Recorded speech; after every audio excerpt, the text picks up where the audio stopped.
What if I told you that Ford deliberately buried one of the most dominant engines in American history?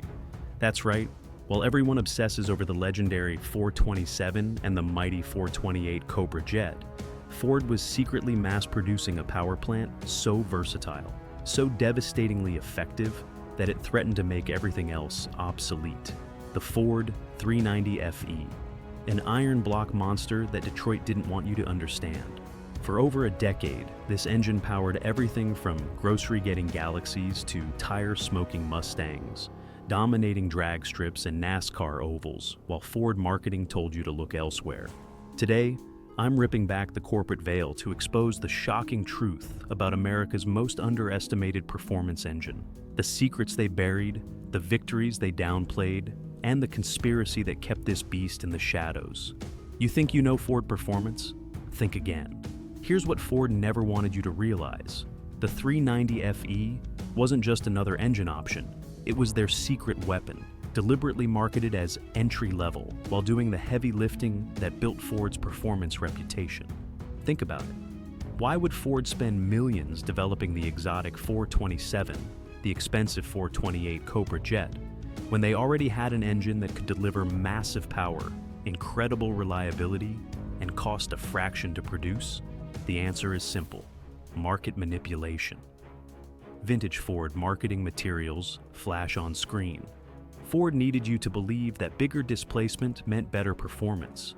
They needed you to pay premium prices for the special engines while the 390 quietly powered their most successful race cars, dominated their sales charts, and became the backbone of American performance.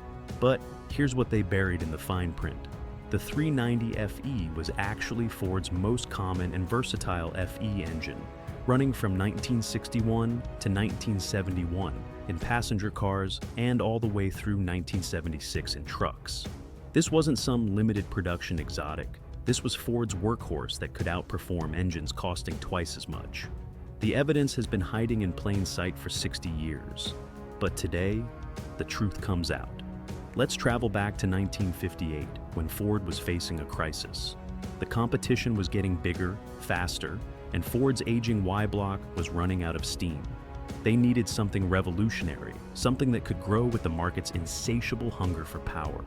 Enter the FE series, and here's your first conspiracy fact.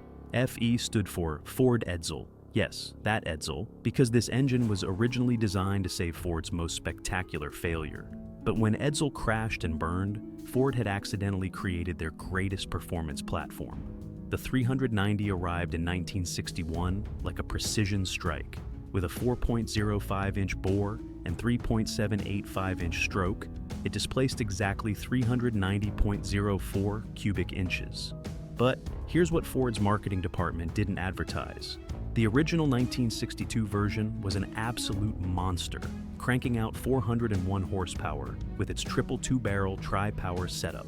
401 horsepower in 1962, while Chevrolet was still figuring out fuel injection and Chrysler was dreaming of hemispherical combustion chambers. Ford had already built the beast that would define a decade, but Ford had a problem. The 390 was too good.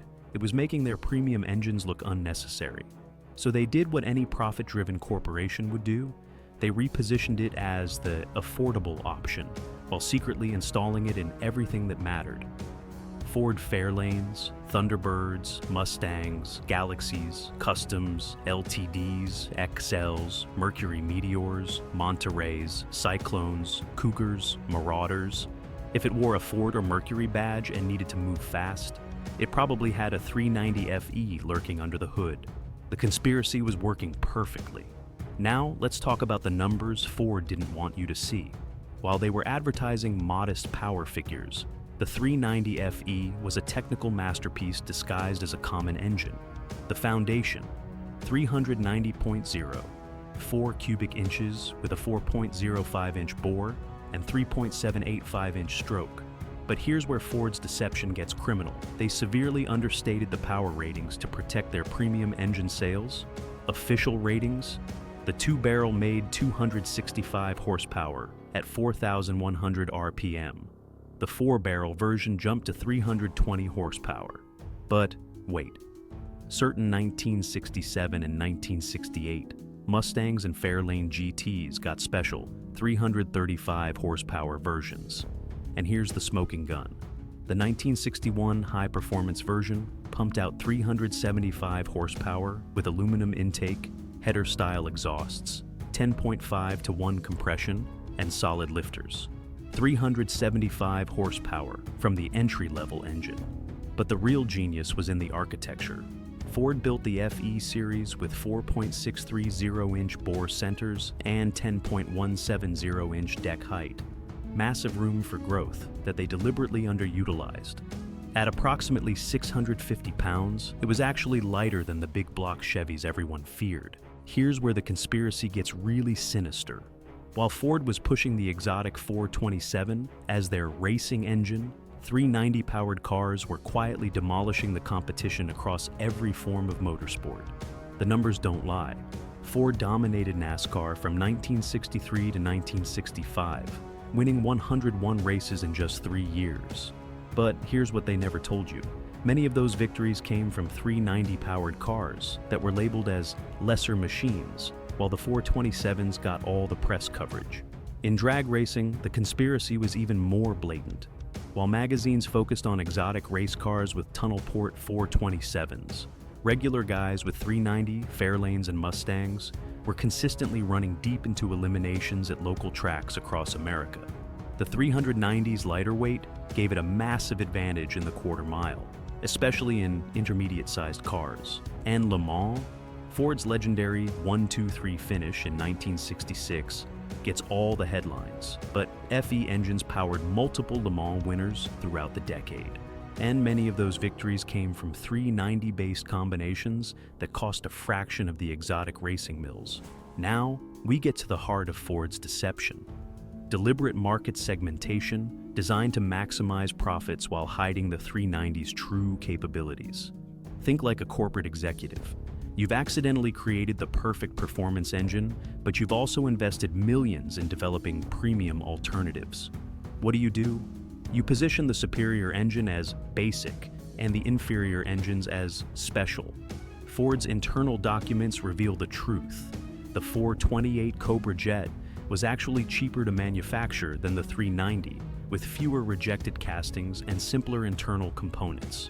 But they charge more for it because they could claim it was exclusive.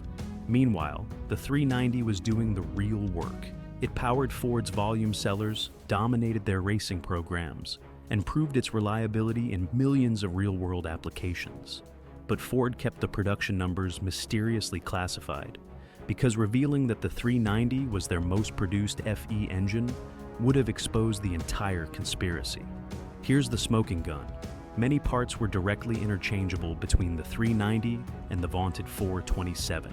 The same pistons, the same rods, the same heads could work in both engines. Ford could have easily offered 427-level performance in 390 packages, but that would have cannibalized their premium sales. The evidence is overwhelming. Ford deliberately underrated, undermarketed, and undersold their most successful engine to protect the profits from their exotic alternatives. They trained their dealers to steer customers toward more expensive options, while the 390 sat there, ready to deliver supercar performance at economy car prices. Here's where the story gets really interesting. The collector market has finally figured out what Ford tried to hide, and 390 FE values are exploding. Current market reality check. Complete 390 engines are selling for $300 to $1,000 depending on condition. Absolute bargains compared to 427s that command $10,000 or more. Professionally machined 390 blocks are going for $600 to $800, while rebuilt engines with documentation can hit $1,000 and climbing. But here's the secret the smart builders already know. Modern aftermarket support for the 390 FE has reached critical mass. You can now build a complete 390 from scratch using nothing but reproduction parts. Companies like Edelbrock, Comp Cams, and Scat are producing everything from aluminum heads to stroker crankshafts, specifically for 390 builds. The numbers are staggering. Modern 390 stroker combinations are regularly producing 500-plus honest horsepower, more than the original 427s ever dreamed of making. A 390 bored 0.030 over with a 4.2 5-inch stroke becomes a 446 cubic inch monster that'll embarrass engines costing 5 times more. Professional builders are calling this the best time in the 40-year history of the FE to be building one. Hot Rod magazine featured a 390 powered 1969 Mach 1 that won its class in Drag Week. 1,000 miles of driving and 5 drag strips in 5 days. The aftermarket has finally caught up with what Ford engineers knew in 1961. The 390 FE is the ultimate performance platform. While everyone else chases expensive 427s and 428s, smart builders are discovering that the 390 offers the best bang for buck in the entire FE family. The 390 FE's influence extends far beyond its original production run. Ford's innovations on this platform, particularly the cross-bolted main bearing design that prevented bearing cap walking under extreme loads, became standard practice across the industry and can be found in modern engines from virtually every manufacturer. But here's the ultimate vindication. Today's engine builders are proving that Ford's entry-level engine was actually their masterpiece. The combination of strength, reliability, and modification potential that made the 390 perfect for everything from grocery getting to tire smoking has made it the foundation for some of the most impressive street machines being built today. The resurgence is real. FE-specific companies are thriving, reproduction parts are everywhere, and knowledge that was once locked away in racing shops is now freely shared online. The 390 FE has gone from freaking expensive to affordable performance, and builders are responding. More importantly, the 390's legacy proves that the best engineering often comes disguised as everyday practicality. While Ford spent fortunes marketing exotic alternatives, their most successful engine was hiding in plain sight, powering millions of cars and winning thousands of races without fanfare. The conspiracy worked for 60 years. But now the truth is out, and the 390 FE is finally getting the respect it deserved all along. So here's the real conspiracy. Ford didn't limit the 390 FE. They made it too successful, then spent decades convincing you it wasn't special to protect their profit margins. The evidence is overwhelming. While Ford poured everything into low-volume, high-dollar racing efforts and exotic engine programs, the 390 was quietly doing the real work. It powered their most successful race cars, dominated their sales charts, and proved that superior engineering beats marketing hype every single time.